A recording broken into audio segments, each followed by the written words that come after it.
Hi, I'm David Brain. I'm the President of Edelman in EMEA. The trust study this year for us has been very interesting. Broadly, the markets in Europe split into three different groups. We've got pragmatists, we've got optimists, and we've got skeptics. So first of all, the optimists. We do have two countries here that stick out really, that the trust scores for both government and business has gone up, and that's the Netherlands and Sweden.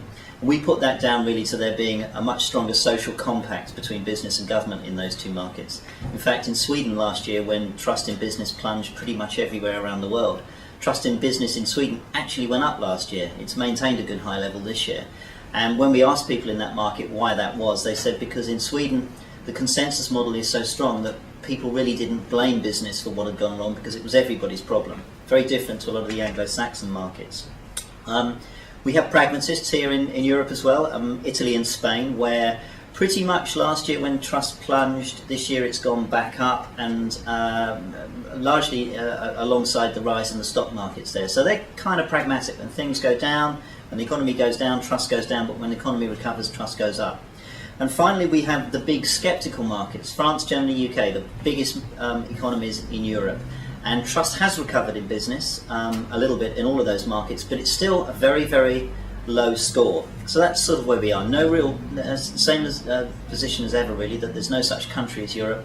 Every market has a different trust profile. The EU is, although many of the markets in the EU don't tend to trust business that well, the EU does have 5 of the 6 most trusted headquarter locations for any company. So I think Canada is in amongst us, but European companies are trusted around the world.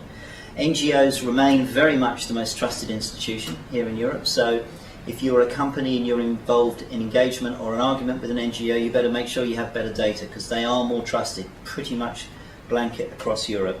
And finally, although the trust deficit that US companies have in Europe has come down, there is still a deficit. In other words, US companies still trade at a trust discount here in Europe, and that's been consistent throughout the many years that we've done the trust study.